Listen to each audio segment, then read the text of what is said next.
You have to say here. Here. Yeah. Indeed.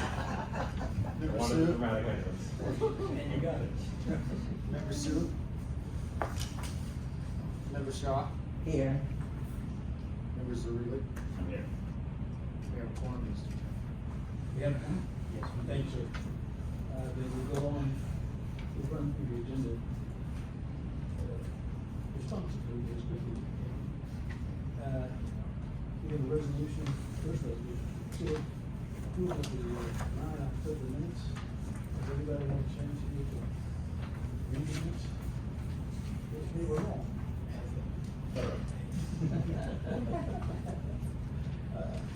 And Al, I think, I know it's a group work, but. Not much at one. Y'all do a great job. Not much of one. Homework. Are there any questions about this? Hearing none, do I have a motion to approve the resolution? So moved. Thank you. Sorry, who did what? Dan moved. Dan, thank you. I'm sorry. All in favor, please indicate with aye. Aye. Are there any objections? Any opposed? We would verify that. The third matter on the agenda is a resolution to consider the partnership useful for the 2025-2026 program site. Is there going to be a presentation? Well, of course there is. A quick It's right one. here. So I think last time, we were all together, we gave a bit of a readout of the Fuse program that we, entered into this past year that was authorized by the board. So thank you again for your support there. Because of the success of that program that we sort of talked about, we had 3 folks come into 3 different departments. We'd like to continue on this year with 2 different fellowships for the next program cycle, which would start in April of next year. So the first cohort finishes mid-April, this coming mid-April 2025, and the next would start then also mid-April 2025. So if you remember, we have 1 fellow in Bureau of Customer Services working on customer communications and customer success. We have someone working with the energy team on renewable energy projects, and somebody working with myself on setting up an office of performance and project management. And it's been highly successful, as we talked about last time. Next slide. Bruce, are we going for 3 2 because we're budget focused? Not so much, but just the ongoing, we're actually proposing 1 person to continue on with the PMO, performance management team, and then we're actually proposing a different one, a different area to look at next. But the energy projects are just, they're sort of wrapping up a series of work, and I think that the people are so special, they're so sort of unique that it's hard sometimes the team has to sort of understand how to carry on that work afterwards. So there's a lot of work being done to transition that work going forward. And sometimes can be continuity, like the one we're proposing for the PMO, but other times the teams are naturally like taking on the results of the work with their in-house teams, which I think is a healthy kind of progression. So I think we went through this last time, so maybe we'll just, go ahead. So we have, as I said, 2 short-term projects that we're proposing for this time. The first one is to continue on with our project management office. The person we're calling it the Office of Performance and Project Management. We've changed it because we've sort of evolved the name of it because of the focus which really is on operational business excellence, performance of the business, as well as project management and program management. That's been really successful. The person is not only helping to set up that department, but is actually now working on a pilot project, and we think that it would be excellent to bring another fellow on to continue that work, working with one of the bureaus, probably budget, on sort of organizational change and performance in their team. The second one is the Bureau of Information Technology. So we've called it leveraging technology to modernize environmental protection, but really what we want to do is have someone come in and help us spend a year with the team laying out kind of a strategic roadmap that's gonna match the long-term vision plan, but for the IT equivalent. So we've done some of that work through the long-term vision plan, but this would let us have a real focus on really tangibly getting down on paper what we're gonna do in the next sort of 5 years to match that vision plan across the business. And it'll have a focus on, particularly on cutting edge technology, AI, and other things that we've talked about here that folks outside of DEP are leveraging, but we think, you know, there's gonna be a lot of opportunity for new technology within DEP as well. So if we have someone come in, work with the teams, with our BIT team on that, we think that could be a real value add piece for a year, and there's a very distinct deliverable that's created with the team through that year.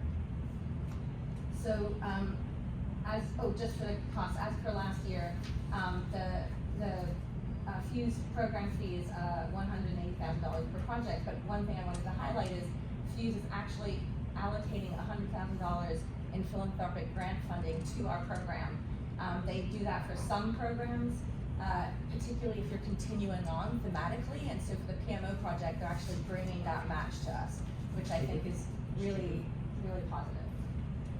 It says there that the total cost will be $260, but it adds up to $280. Is that just a? Yes, project detective.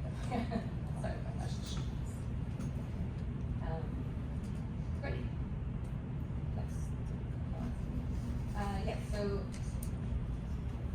this is just a recap of what Fuse does. So they help us recruit the person, which, you know, just last year was just incredible, like the value they brought finding the people who just had these amazing skill sets from around the country. They evaluate that person. We go through multiple interviews. They look at sort of their expertise, not only in the topic area, but sort of the industry they're coming from.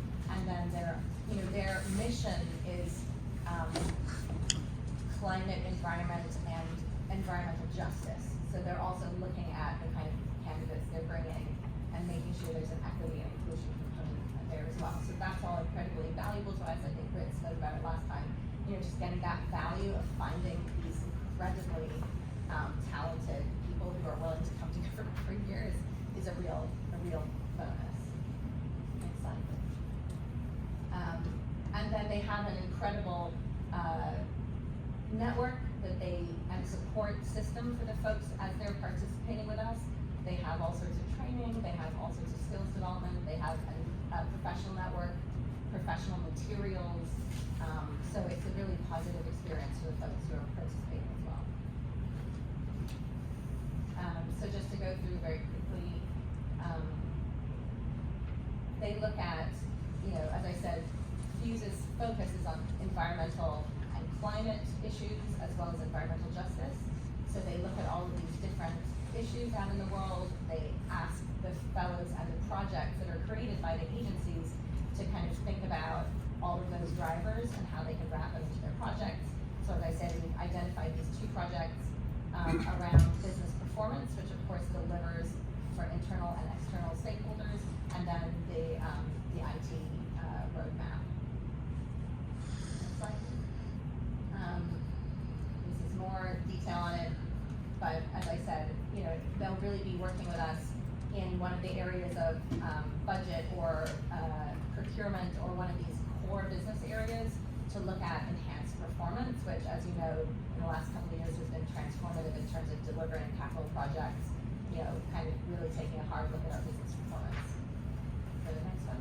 And then this is just more detail on the IT, again, so creating a roadmap with a real emphasis on AI, predictive analytics, and other sort of cutting edge technologies. And as I mentioned, this is just the timeline. The key point being that they start. We contract with them very shortly. They start looking for the fellows in December, January, February. Have those interviews in the spring, and then the folks start at sort of mid-April, early May.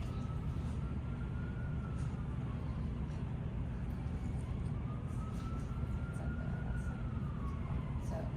Other questions for Bruce? Maybe one quick question. Yes, of course. This sounds like, I mean, this is obviously a great program, I'm getting a lot of value out of it. I think it's more of just a process question.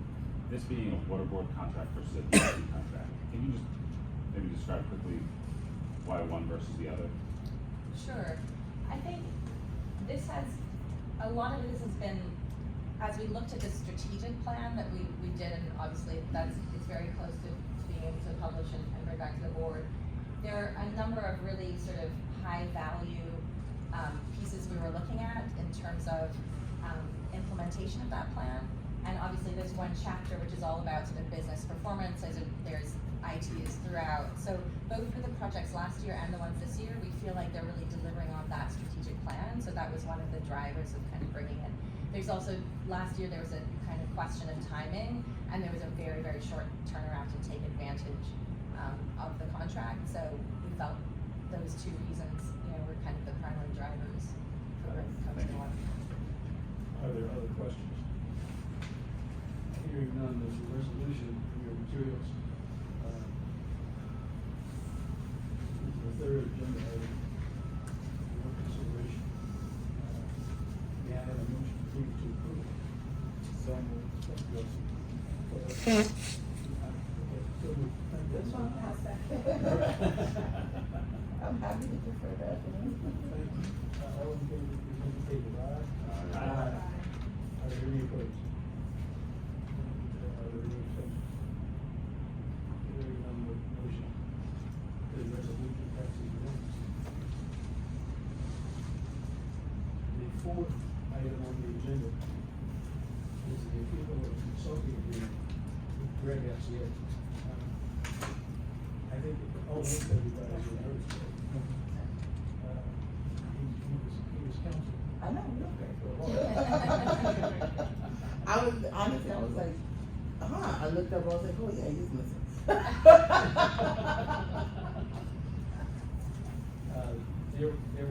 There is material, describing Greg's work and what it costs us. Are there any questions about that? Okay, hearing none, may I have a motion please to approve the resolution? So moved. Thank you. Thank you very much. Is there a second? Second. Thanks, all in favor, please indicate with aye. Aye. Sounds like there's none opposed. Are there any objections? The motion, the resolution passes unanimously. Just make sure that in the notes it said I said I like that. Feelings mutual. You can take out the part where I was just like, I'm not trying to. Greg, who, what?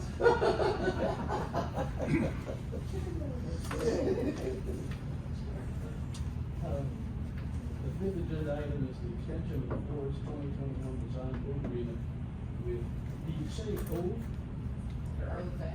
Old Eric, but I wouldn't, I got that, right? Didn't know how to pronounce it, that's part of the thing. Okay. Is there any discussion? Members of the board, if I may, my name is Lo Chan. I'm with the DEP Agency Chief Contracting Office, and we're managing this contract. Just want to take this opportunity to thank you folks for extending the contract to assist and support the design build program for DEP. We're running a little bit behind just because we got a late start in terms of getting the project labor agreements on board. We're still waiting on one, so hopefully this 6-month extension will get us past our second design build project. If I could ask more of a question, at an appropriate time when you guys have enough information and findings, I'd be curious just to see what the experience is with design build, how it differs, what the pros and cons are, but obviously you need to do the work first before you have those findings, so just kind of planting to see it at some point. I'd be curious just to understand what that looks like for DEP. Bo and I were just talking about that actually. It's really interesting because, DDC has been the flagship for New York City in implementing, but their projects are, quite different. Either they're doing vertical or their horizontal is a lot simpler than ours. So it is we were just talking about how interesting and challenging it is kind of picking the projects for design build at DEP, especially if they're maintenance projects and wastewater treatment plants, things like that. Kind of finding the right balance for design build project is really, it's a real challenge. It is. Have you landed on a set of, these preliminary considerations on which projects should or shouldn't? Is that So we have 3 projects that are being piloted. The first one, we're in negotiations to complete an electrical upgrade at our Port Richmond plant. It's challenging because ideally we're supposed to have 3 proposers, but 2 of them dropped out at the last minute, so we're dealing with 1, and it's sort of adversarial to the point until we ink the contract, but right now they're taking stances that we don't believe are realistic, so that's challenging insofar that there's no competition. The second project we have is upstate. There's 3 roads projects that are being bundled together into one. It sounds simple enough, roads, right, pavement, but there's 57 culverts that need to be rebuilt, installed. Roads have to be widened to modern day standards. There's 750 trees that need to be taken down. And we don't know what necessarily the service conditions are in those areas. So those are challenges that we're trying to overcome at this point. We're getting a lot of good questions from our proposers in terms of the standards and what areas that they can contemplate shutting down roads, which we're sort of against because there's a lot of coordination with local municipalities. So there's that. And then the last one, we're still waiting for the project labor agreement to be negotiated before we issue out the proposal to our 3 shortlisted firms. Thank you. Any questions? Hearing none, may I have a motion please to approve the resolution? Thank you, sir. Is there a second? Alderman, thank you very much. All in favor, please indicate with aye. Aye. Are there any opposed? Okay, and there are no abstentions. Good enough. Thank you, sir. Thanks very much. Thank you. There is scheduled a presentation. That's the thing with my truck. I want to hear about it. The more than I do about developing Northern City. Somehow it became quite a euphemism. A late unpleasantness or something. Well, good morning, everybody. And yes, figured it made sense to give you an update and have an opportunity to answer any questions about how we are handling this drought. And I think you're all keenly aware of the fact, as all New Yorkers are, that while we had a somewhat wetter than average summer, we had a radical change at the beginning of September, which threw us into a historic drought. As you know, of course, it could not have come at a worse time for us because the Delaware Aqueduct. So we made the decision, as you see, in early September, when we were coming off of a very wet summer, and all of the forecasts indicated that October was going to be a wetter than average month as of the first half of September. That's why we made the decision to go through with the repair. One of the things, as you know, because preparing for the repair, we were storing up water in the Croton, but we were releasing extra water from the Delaware to make sure that there were gaps for those expected stores. And a lot of the west of Hudson communities that have concerns about the project, your biggest concern is that if you're not drawing water from Delaware reservoirs and you get a big storm, that can lead to more flooding, which you're not completely wrong. It's not the main purpose of the reservoir system, of course, but that is something that we had accommodated. That was all based on what was in our EIS and our police plan. And so the shift that again started in first half of September, as we all know, created radically dry conditions. And it was not just New York. Let's go to the next slide. Not just New York City. Over the course of November, the severe drought area extended through most of southern New York State. But crazily enough, it really was the epicenter of the drought was in Westchester, Putnam, and Dutchess. It was right over the Croton system. Kind of uncanny how target it felt. Next, you may know that in addition to the well-publicized forest fires here in New York, both in Prospect Park up at the Inwood, and up in Inwood, we had 2 forest fires in the watershed, right around our reservoirs. The one on the left in Boyce Corners, in Putnam County, and the one on the right, near the roundout, in Ulster. In both cases, the DEP police played a role. We actually do have one of those buckets, that we attached to the bottom of our helicopter, and we were scooping water out of the reservoir, dumping it on the flames, in coordination with the state, which is of course the lead agency in firing and fighting forest fires. In conjunction with that. Can I put some more questions on that? Sure. And don't ask why I know this. Who's responsible for like forest moving to prevent forest fires and like, who takes responsibility? So on our land, we are, right? Right. And we do have several, the Bureau of Water Supply has several foresters on staff. It's actually kind of fascinating. They pay for themselves because as they cut down the trees, we sell the firewood. And so, we have several people who do that, but that is our main strategy. And I do think now, especially if, we're scheduled to have a rainy week, if the drought does wrap up, I think we will need to take a closer look at how we are thinking about this. Traditionally, the assumption has been that lower altitude, and of course, as high as the Catskills are, they're at low altitude, right? But low altitude eastern deciduous forests are not especially prone to forest fires. And yet we have two.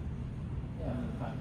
And so there is something that we may need to think about. The other thing that, the other half that where both Dan and I have experience in, we have asked the New York Panel on Climate Change to expand their scope to cover the watershed and have a significant focus on drought in the IPCC, or IPCC 5. They are about to start work on.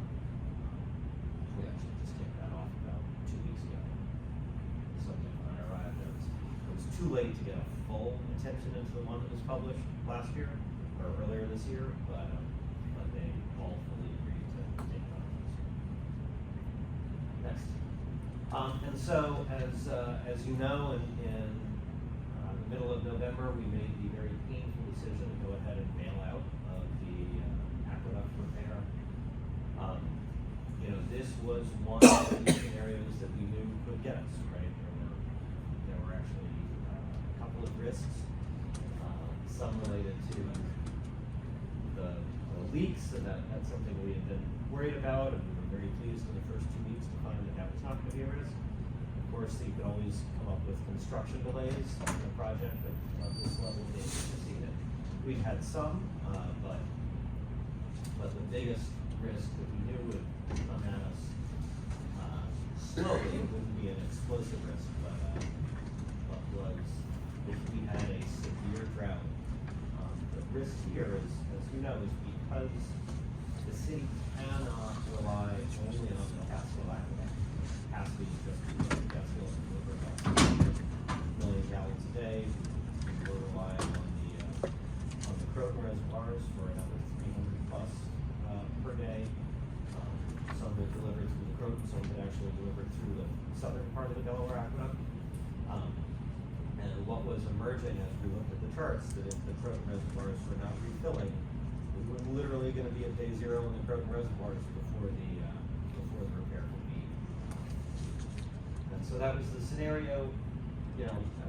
Paul Rush points out that literally every time he's ever declared a drought, over the next 2 weeks there's been rain, which happened, but that's just the way these things work.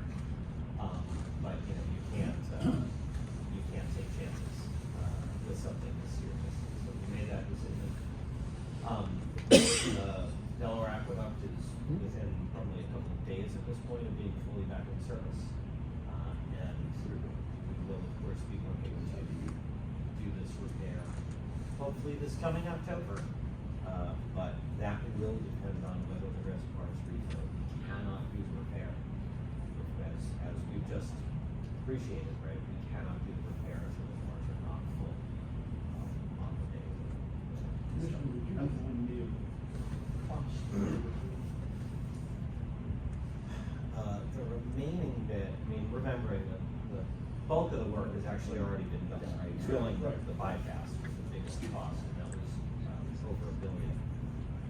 The actual cost of this year's work, I'm afraid I could look it up and we can get get back to you on that. Okay, that's all. I mean, we will, to your point though, and sure, and we will have to sort of, we are now assessing what the impact will be fiscally on having to sort of rebuild the lines for next year. And obviously there will be some related costs.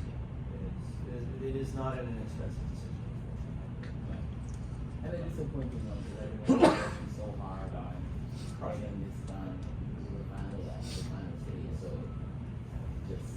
And it is just a reminder of, you know, the professionalism of the people we have, like all of us people are talking. We've spent 15 years of their career trying to get this thing done. Yeah.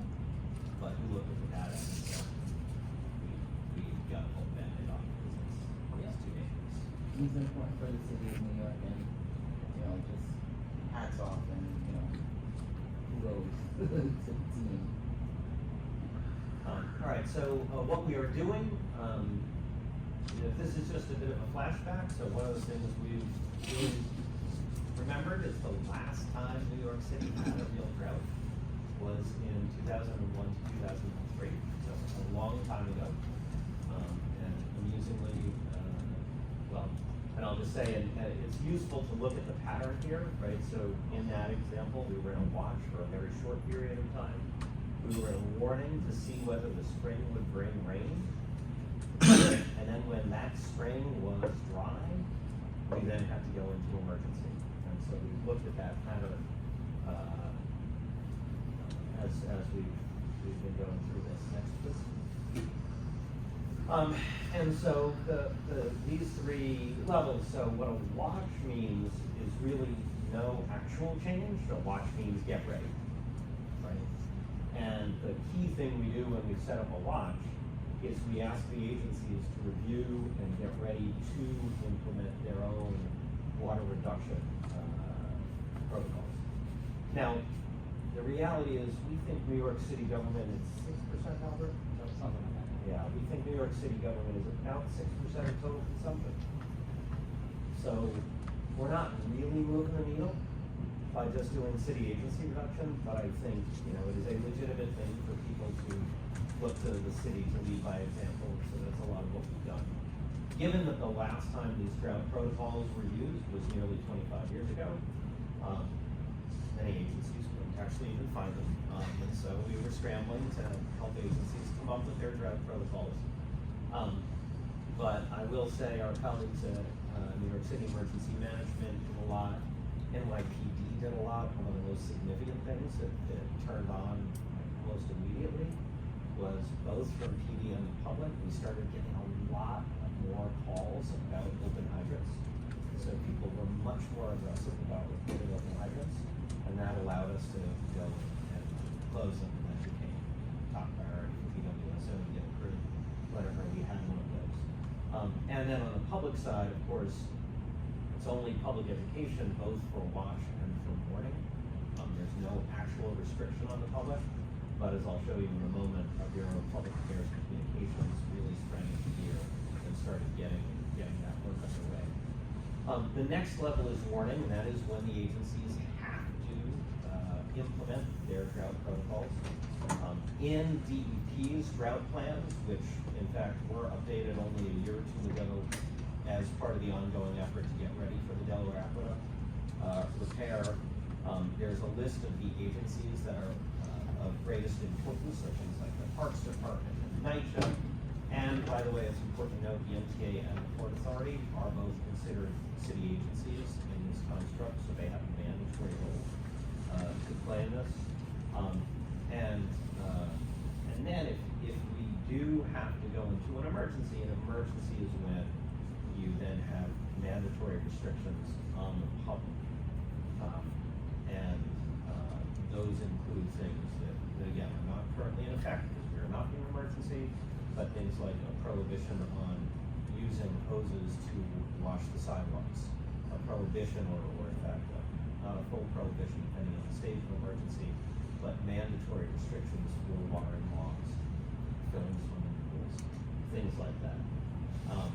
But as I say, we are not there. We are in the warning. We are working with our colleagues in terms of getting their water conservation measures implemented. And I will thank Albert here at Customer Service, who's been doing a lot of work that we're going to walk the Deputy Mayor's office through this week to create a tracking mechanism so that we can look at the meters, the highest volume meters assigned to different agencies, so we can see whether there is any change in consumption.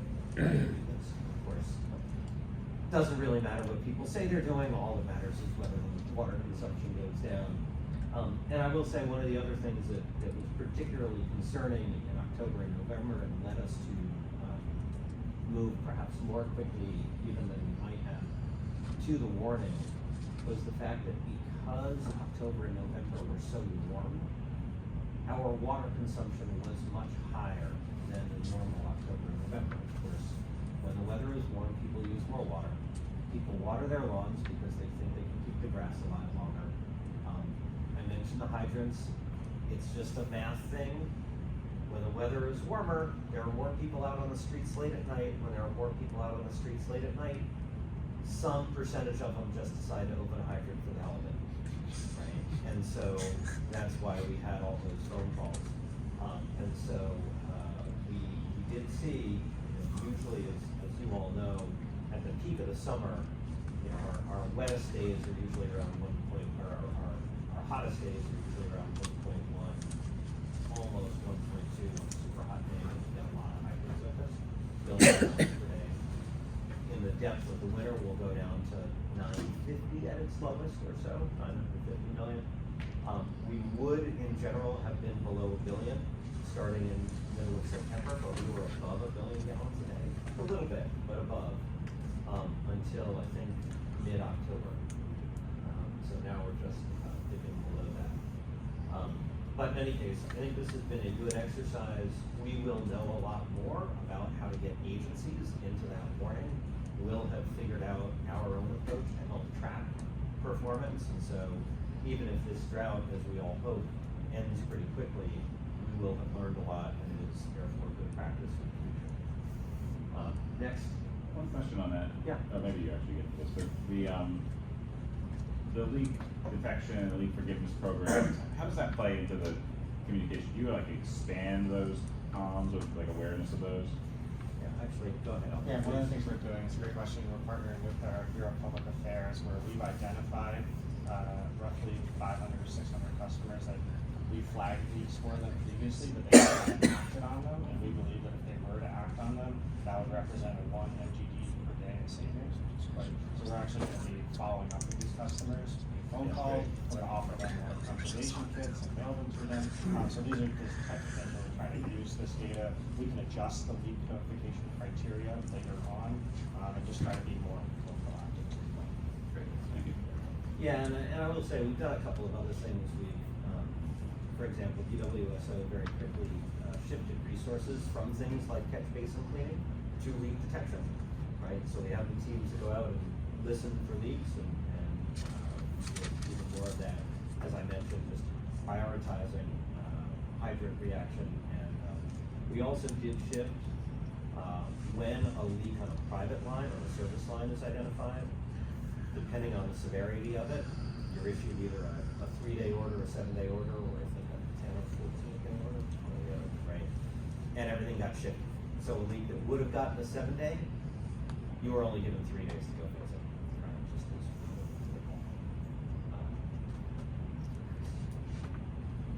yeah, and so among the things that BPAC has been doing and getting ready to do more of is re-evaluate the materials we had. Again, you know, these were materials that were 25 years old, so they were looked at. We've done a lot more on social media. In fact, BPAC says that they've gotten nearly 1 million impressions on their drought messaging through social media channels, which is pretty exciting.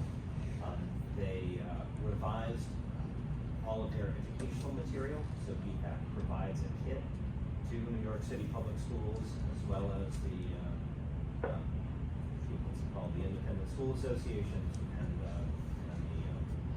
parochial and other religious schools, a kit to help teachers teach about drought awareness, which we've made available. I don't have data yet on how much it's been used, but we've gotten it out there. And then through a joint effort of BPAC, BCS, the Commissioner's Office, and we're hoping to make use of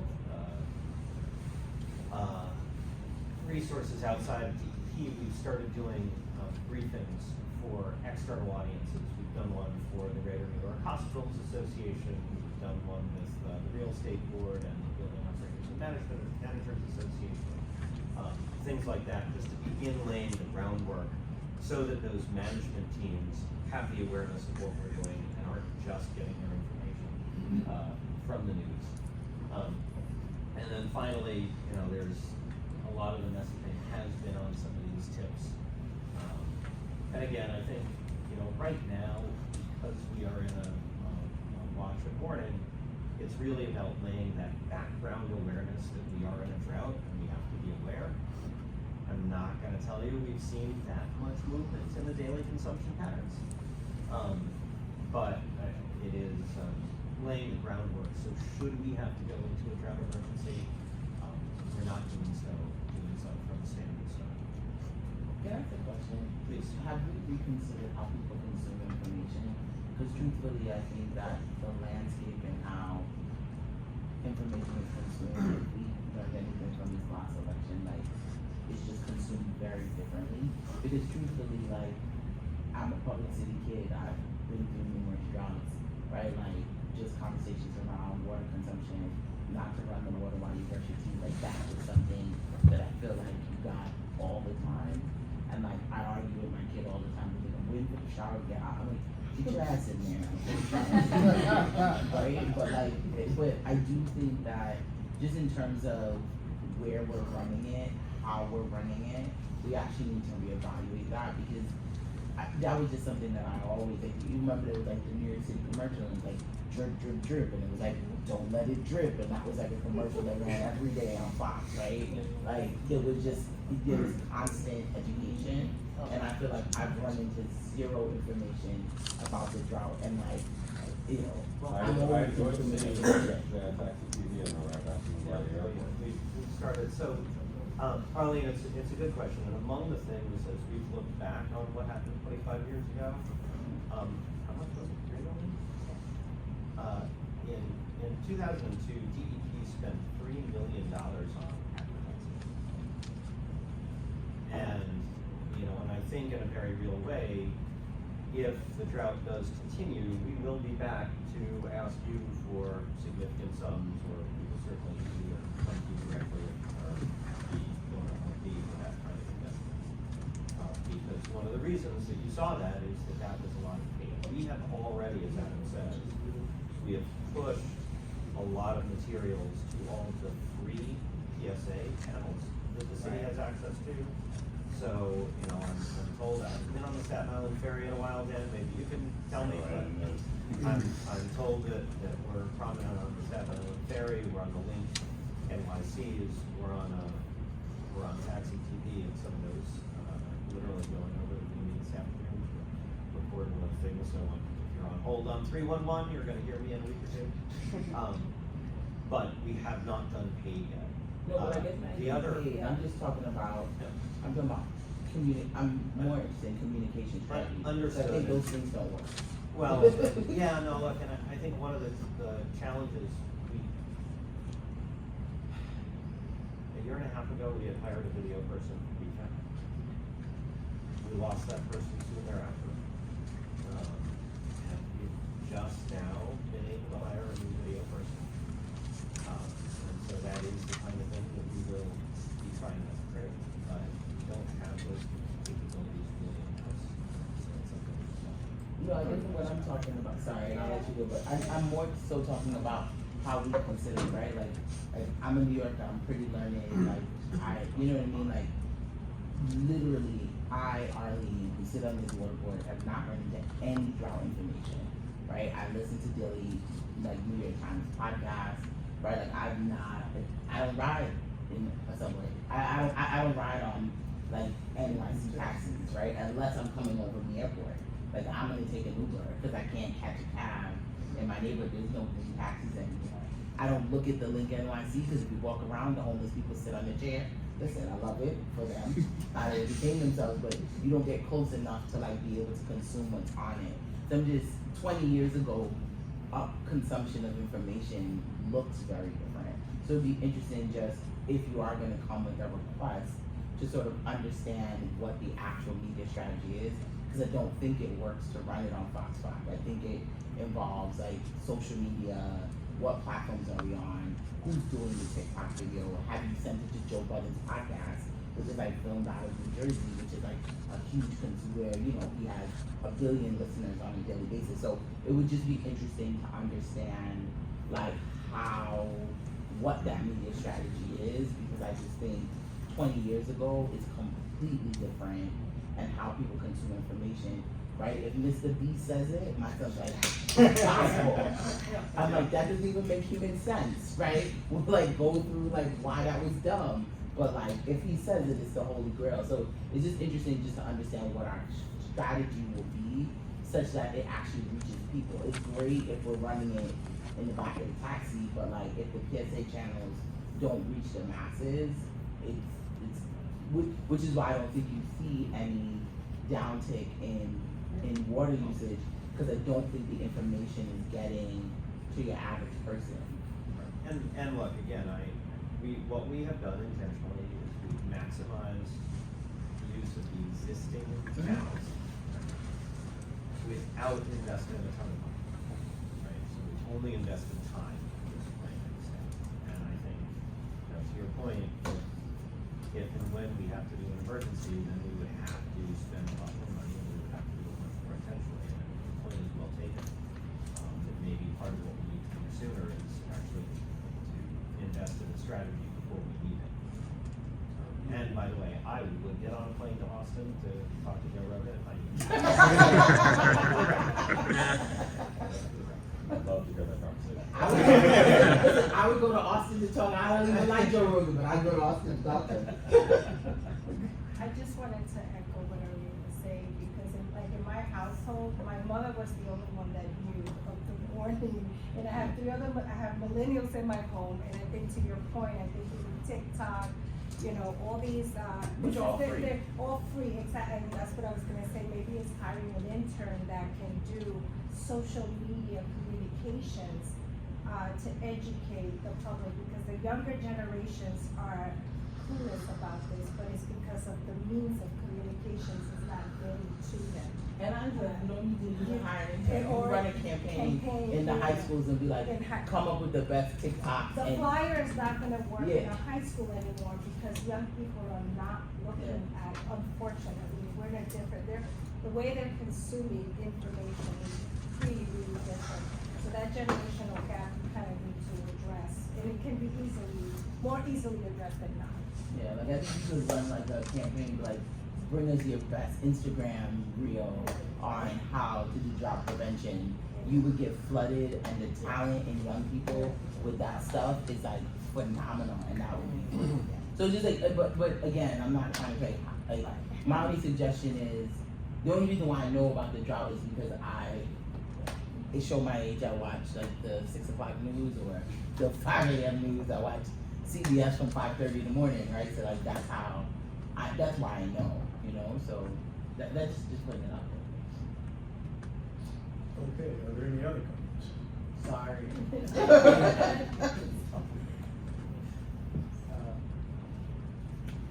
One other comment, I know we appear at water board meetings, Mhm. if you guys did a good job of giving us updates as they're relevant things like suspending programs, as any of this is so fast moving, right, so don't wait until we have a meeting, if there's something relevant to hear, always we can be helpful.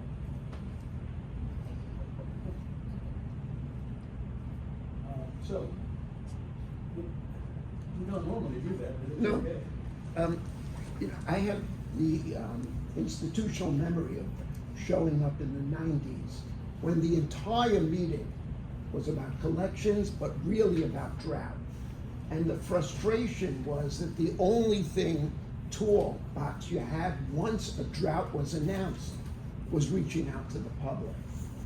But if you want to accomplish things, you've got to put in physical changes, plans, grants, warnings, 2 years in advance. You know, and we all don't worry about that drought 2 years in advance.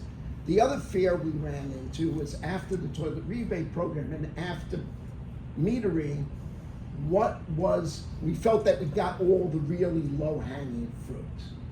And it was harder. And there were a bunch of programs put in, such as, you know, tenant sub-metering, building department changes, stopping single-pass water cooled equipment. Mike Bloomberg wrote a list of 10 things that we have to do. They didn't happen because, thank God, it's been raining for 20 years, 21 years. But if we wait, and it's heaven forbid happens next year, all you're gonna be able to do is say, let's have a PR, let's get out there and talk to people and put up posters. But at that point, you're in trouble. I think your point's well taken. So, Thank you for sharing. you gotta think about this at this point instead of then. And there is a feeling not to do that, because who wants to reduce consumption when there is no drought? Thank you. Well, There are no more questions. Is there any other business for the board to consider? There being none, may I have the one? I was just looking through the review of our contract Yes. from the past year, and we previously authorized funding for Paul Birchfield to look at kind of our contracting authority and the roles and responsibilities of the water board. I noticed that we've only spent $5,000 of that authorization, which is curious where that is, what's happening with that body of work, and if it hasn't been brought back to the board either with the review of our kind of roles, responsibilities, and just Did you a briefing? I don't remember. Did you get the briefing? We did. Yeah, Then never mind, we were able to do it with internal resources and not spend against it. Yeah. I wasn't sure if there was a work product or anything that was to be delivered from that. Thus far, Yeah. sorry. No, it was just, thanks for having If you would like, we can certainly see if he can write something up. It's a good catch. I can't explain why we've only dispersed $5,000. We had like a briefing, I wouldn't say, did Ashley did, somebody, was it? Paul Levy. Oh, okay. Yeah, we did, we definitely had Yeah, a briefing. I just wasn't sure if there was a final product or anything. I'm not looking for him to deliver something if the work was done, but it just stood out that we hadn't dispersed the money. So we're just curious if there's something yet to come from that as well.